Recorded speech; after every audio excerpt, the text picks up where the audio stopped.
That's the only exit. What are you going to do next? Wake up, Artyom, wake up! Great, he's coming to. Put the light away, you're blinding him. Wake up, Artyom, wake up! Artyom! Artyom! Wake up, Artyom, wake up!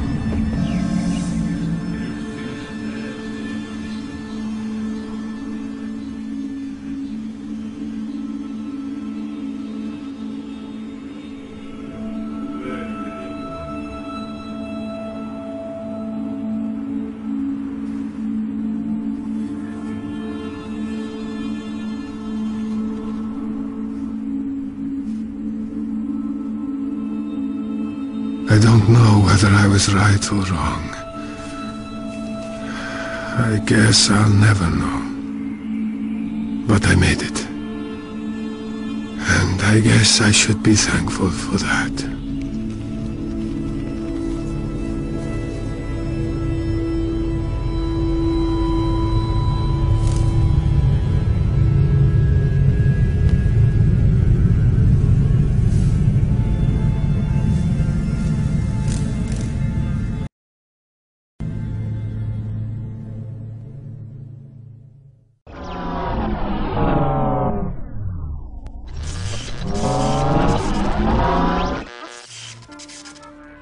Before going on, I'd like to address potential ad hominem attacks and genetic fallacies.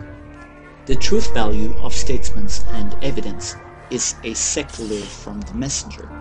If a person who you think have poor character or lack credentials were to say that if I drop this ball in my hand, it would fall to the grass beneath me due to gravity, it wouldn't make my statements any less true. This is basic logic. This is a secular from the video series, purely descriptive message, and a secular from the series, scientific legitimacy. But I would like to include a personal message here in the end. I think there's a current danger for the white race, that their hardwired implicit racial attitudes and their implanted implicitly manifested cultural ideas are creating a dangerous cognitive dissonance. The danger is that they do not explicitly embrace their hardwired implicit attitudes like other groups do, that they are disorganized, much to their groups and individuals' dismay, expense, or downfall. They don't explicitly think racially and assume others are like them. I think that because they can't imagine that for themselves, they also can't imagine that others behave that way. But this is a failure of imagination. And it is very dangerous.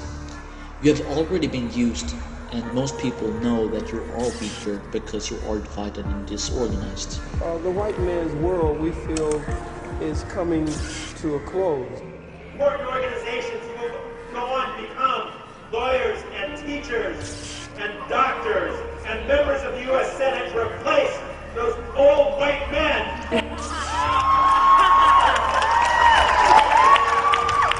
الإسلام الكبير أستاذ عمرو خالد المشهد الإسلامي في أوروبا. هو أهم كلمة إن عدد المسلمين في أوروبا الآن من 25 ل 30 مليون. هذا الرقم له دلالات كبيرة ومعاني كبيرة. من 25 ل 30 مليون مسلم في أوروبا. تمام. المسلمين هم اللي بيخلفوا أوروبا ما بتخلفش. مما يعني إن خلال 20 سنة هيكون المسلمية غالبية ممكن تكون لها تأثير غير عادي في التحكم في القرار. الحل إيه؟ الحل ان احنا لازم نكون صحيين جدا وايجابيين جدا. مطلوب ايه؟ مطلوب ان المسلمين في اوروبا 30 مليون يتغلغلوا ويعرفوا المجتمع الاوروبي والغربي قد ايه المسلمين محترمين وناجحين. دول كلمتين السر. انا محترم وناجح.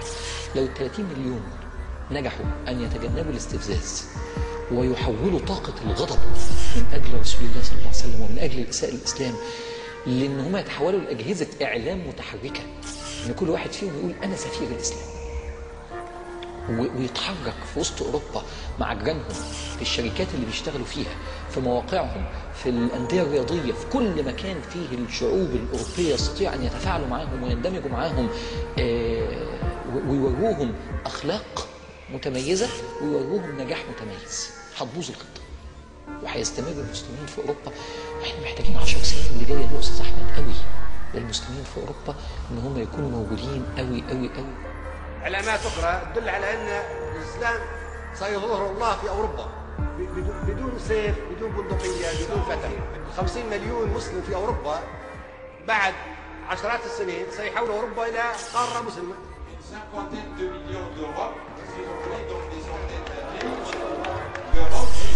من الضروري ان يكون الفتح بالسيف. يعني قد نفتح هذه البلاد بدون جيوش، نريد جيوش من الدعاء والمعارف. You think we have kids because we like sex? No, we're having kids ready to start this war. Believe me. I got another one on the way. She'll be strapped up, ready for you. Come get it. Come get it. Come knock on my door and see what happens. The white man's world, we feel, is coming to a close. European man is basically on his way out anyway. The time is at hand for the white man to pay for the crimes of your forefathers.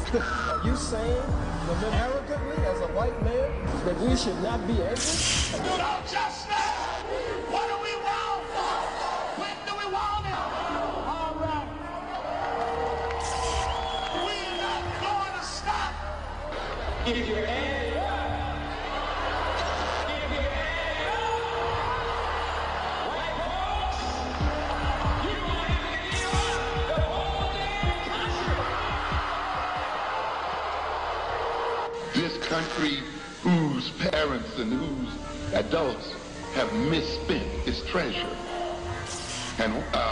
And while they have enjoyed that treasure, ultimately their children will have to pay the taxes or will have to pay the price.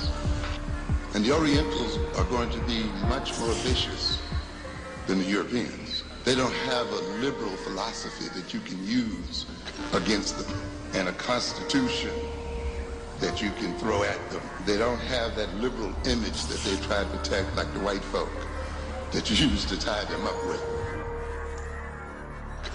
You have been laying down your axes for decades and received nothing but guilt, taunts, threats, complaints, theft, and now you're on the brink of extinction by stronger groups.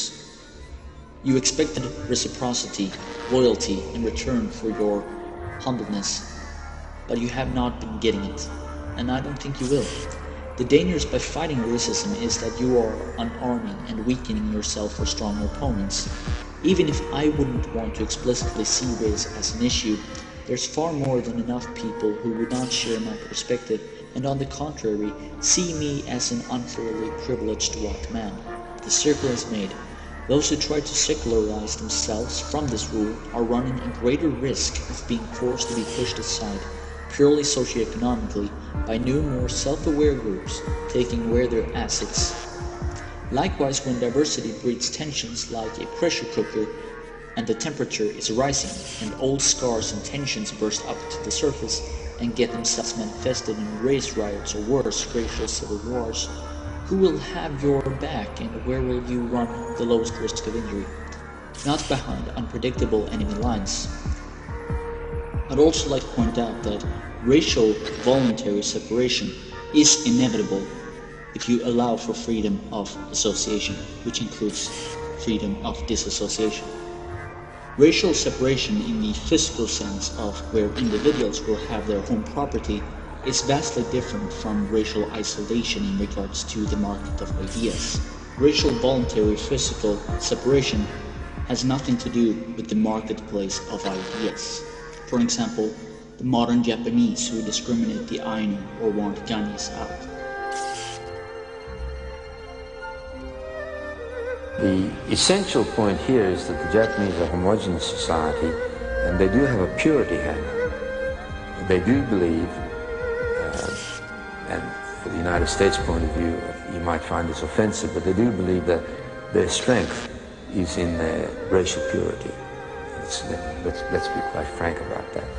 So under those circumstances, foreigners are always, on that definition, either a menace or an oddity. You're certainly not falling behind.